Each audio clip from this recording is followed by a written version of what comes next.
It looks like someone tried to sign up here, but kind of crossed it out. So No, they asked for an email, but they already had it. Oh, okay. All right. Well, if you'd like to read, but you haven't signed up already, please put your name on here. Right now, please welcome up Karolyn Carlson.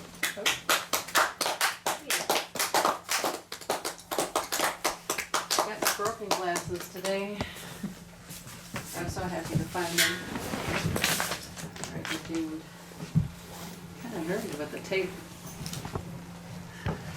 But I need them now that I'm older. Wait till you get to be my age, Emily. Or even mine. Or all of ours put together. Are all of yours put together? I'm good my with that. I'm going to read something from my book. It's called Fragments, the book. A lot of my poetry is untitled. This is no exception. But to differentiate them in the book, it's called Untitled 11.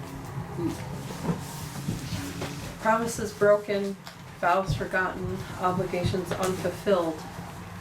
Desires, deepest dreams of my soul lay dormant in the dark of my night.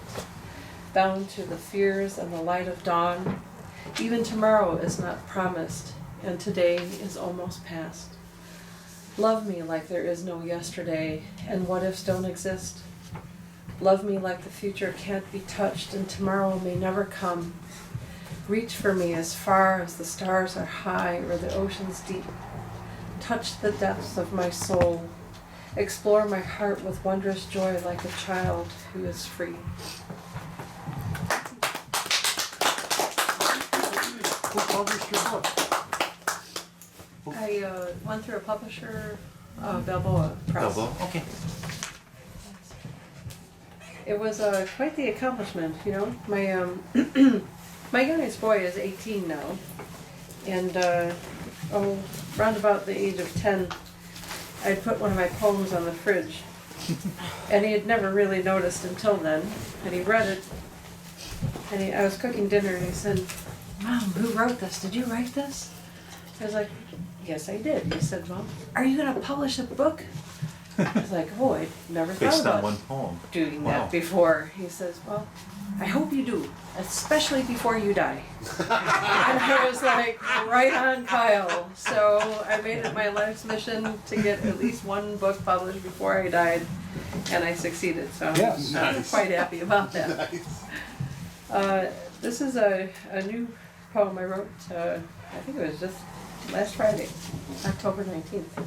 It's called 5 Years. The edges of these pages are frayed like my mind, lingering thoughts, cobwebs, tangled strands of time hanging in the corners because I never like to dust. Black mountains touch blue sky, reminding me of bruises once fresh.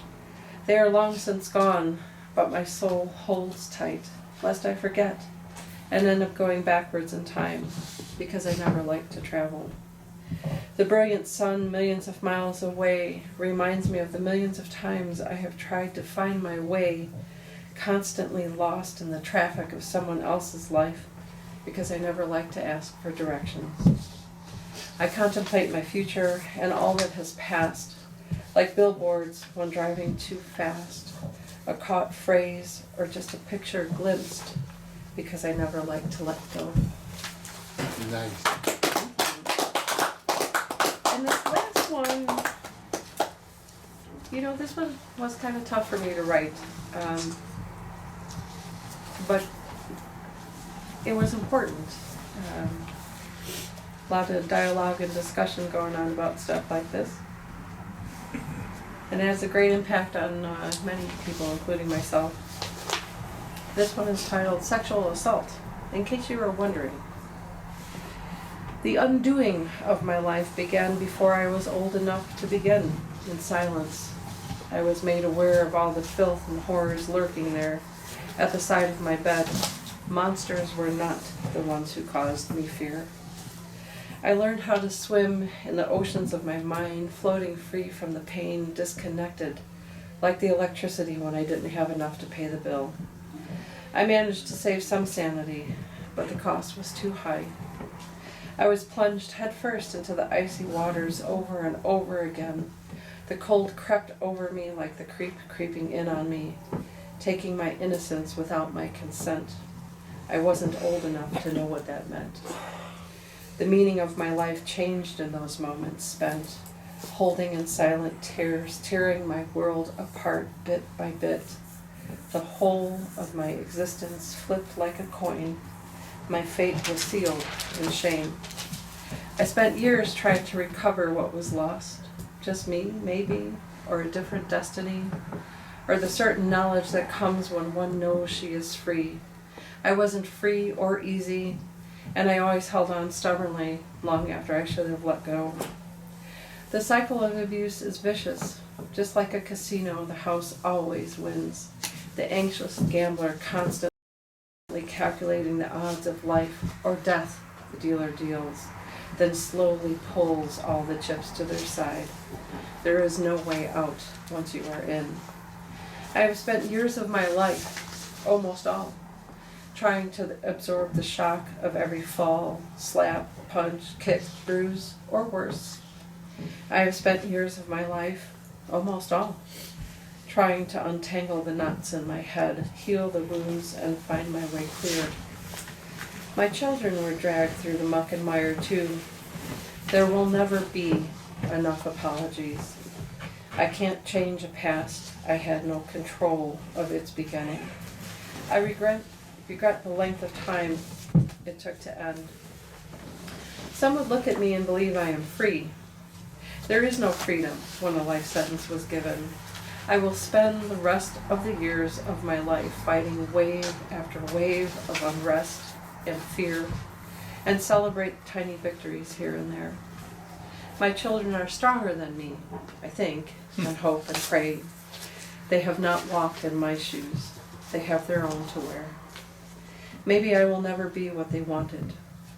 I only hope I was able to give them what they need. Thank you.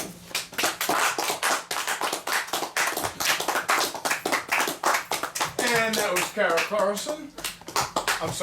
Karolyn Carlson. Thank you. Fucking poets, man. It makes me like feel emotions and all that stuff. It's working. Just, oh God, Right on. it's just, Thank you. It's hell. I don't It's an know. amazing compliment. Thank you. So anyway, coming up next, we have a fairly well-known Chicago poet and artist, Mr. Alan McNair. All right, Woo. Author of 2 books. Yes. I'm the author of I Dream of Amorish and the second one from Checker Cloth. It's only $33 direct sale. It's available tonight. I've got